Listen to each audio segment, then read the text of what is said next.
Hi, I'm SolarWinds Tech Evangelist Chrystal Taylor with an emphasis in our observability solutions. And I am staff technical trainer for Academy, Cheryl Nomanson, who also specializes in our observability solutions. Today, we're here to address a very special topic to us and hopefully to you, which we've been hearing about kind of in the THWACK forums. We've been hearing about from you live in person and even maybe in office hours or in other places, right?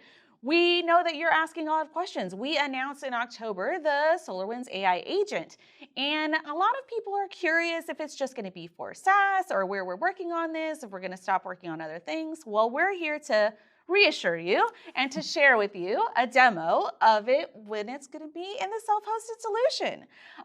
So what we're going to do today is talk a little bit about what is the AI agent, what is the Agentic AI doing, and then we're going to dive into a hands-on demo. We're going to show you what's in tech preview right now, and you can look forward to this coming to your products in 2026. So the agent that we're using is called an agentic agent. And really what it allows you to do is have some level of autonomous reaction by the agent for what's happening in the environment, but still have user input into those reactions. So you're not passing off the complete management of your network without hands into it. So you still have control of it.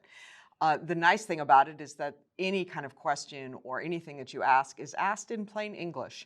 And so you just type in what you're thinking. Tell me about this, or I want to do this, how do I do it? And the agent's going to respond back to you, and it's going to interact with other APIs and other agents, essentially, to give you the information that you need. And we'll be seeing that in the demo. One of the really cool things is that it's going to be built on MCP, which is Model Context Protocol. This means that in the future, at some point, we'll be able to interact with other LLMs, other resources, APIs, that kind of thing, so you can get more context from your SolarWinds agent from other places, because we know we're not your only vendor. You've got information in other places, and maybe you need information that's connected somewhere else. So in the future, hopefully, that'll be something that you'll be able to do. We're really excited about the possibilities by using the MCP to build this AI agent. And we haven't started from nowhere. We have AI features already, like Anomaly-based alerts.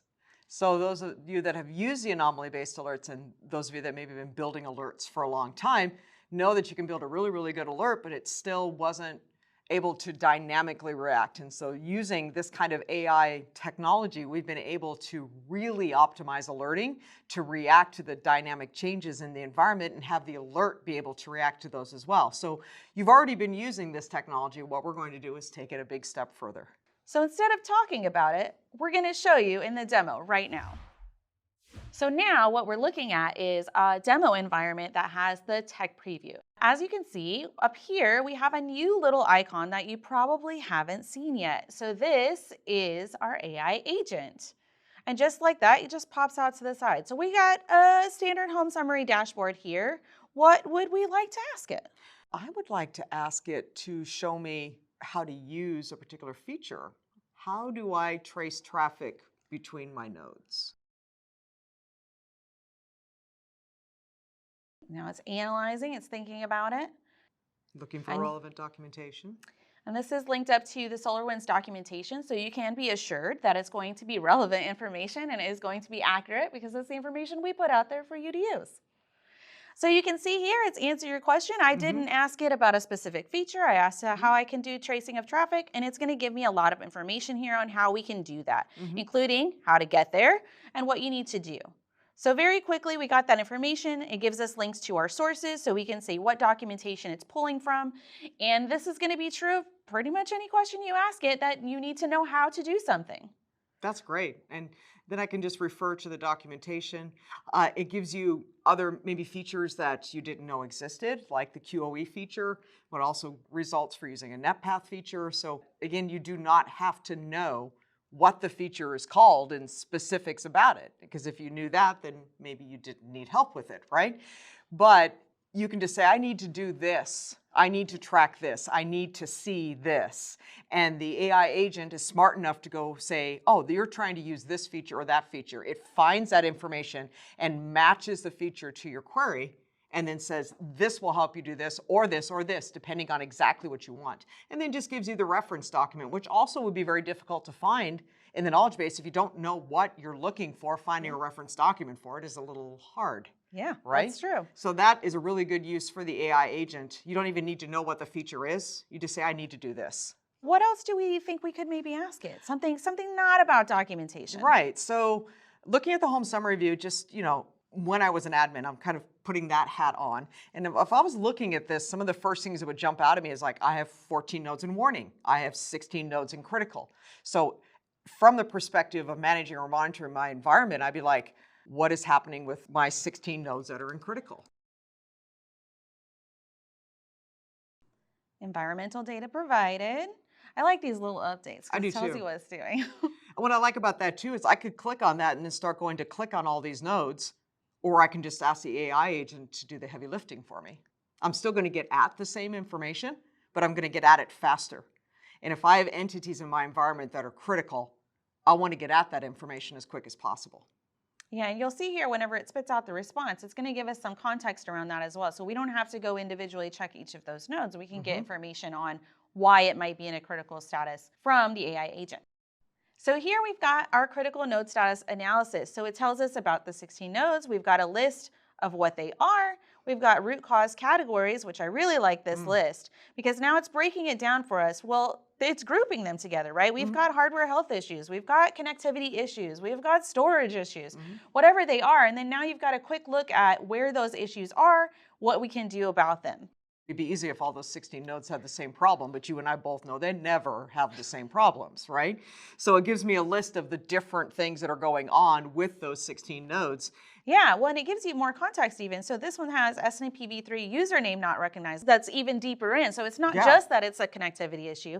It's specifically a username issue, which means that, probably that username and password are bad. So you should probably go update it. Right, so it's an authentication failure. That would be critical because it's not able to pull anything. If I was looking at a critical node, I would probably get to looking at the SNMP credentials at one point, but it may not be at the top of my list. So again, what we're doing is we're getting you to the potential root cause faster.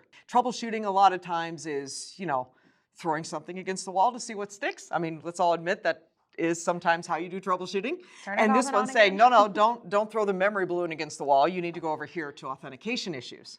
Yeah, giving you a place to start at the very least.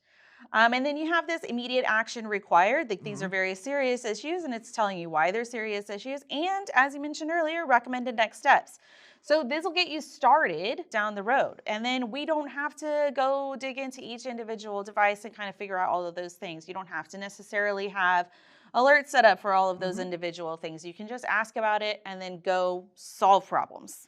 And what I like as well, under the immediate action, again, it reiterates which problems are on what nodes. I'm like, oh, I have an authentication username issue.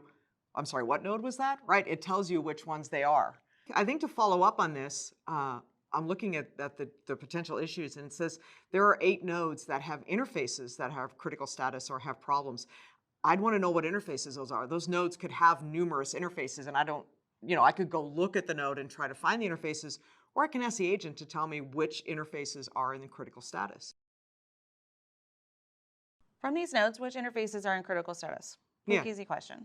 Because in part of troubleshooting, I'm always going to want to ask a follow-up based on what I'm seeing in my data. I don't know what the follow-up question is going to be until I start troubleshooting. That's right. You can see that this has gone quite quickly, right? Like we're waiting for it to return, but think about how often you have to do a database query or you're trying to build a report. How long does it take for that report data to return? So we're still doing that. We're querying the environmental data. So it's querying the backend to find that information for you and get you more information. And as we can see, we followed up our question. Now we've got the interface information for these critical status interfaces across those 11 nodes. So we have a lot of information here, the specific node, then the interfaces that are in that status. We've got some individual status information here as well. So like when they're administratively up, it's giving us a little bit more context on the interfaces on those devices. And you think about it too, is that it had to look at 16 different nodes and all the interfaces on it because we asked it to tell us which ones were critical. I see here nodes with multiple critical interfaces. That's actually really good as well because I know that I can prioritize these. So if I have a node that has one critical interface and maybe it's like an edge node or something, it's a little bit lower priority than maybe, I have a central or core router that's got 4 or 5 interfaces that are in a critical status that has more impact in my environment. So I'm going to want to troubleshoot that one first. And once again, it's provided us with some recommended actions. And one that caught my eye down here is there's a priority focus. So there's pay special attention to a specific uplink interface because it's marked as critical infrastructure. So it's pulling that context in to tell you, hey, this is critical infrastructure. Probably you knew it was down because somebody was yelling about it, but maybe you didn't. Maybe it's not down. Maybe it's just slow and no one's complained yet. Now you have more information, you have more context, and you have a place to prioritize and focus. So that's been a great look at some of the capabilities that the AI agent has in tech preview right now. This is what we've started out with. This is not finished. We're not going to be done here. There's going to be more things coming. So make sure that you stay tuned to the product spaces on THWACK. They'll be updating as new features come out. They'll be giving more information. You can also ask further questions. Put feature requests in like always. So if you have more use cases after this comes out and you're like, I really want the AI agent to do this, keep using those feature requests. They're great. But also, stay tuned to SolarWinds Academy, because we're going to be putting training out to help put some guardrails and guidelines around how you use this tool and how to best use it, how to use it in an optimal manner. So please stay tuned to the SolarWinds Academy for our training videos that will come out for this feature. we hope that you're as excited as we are.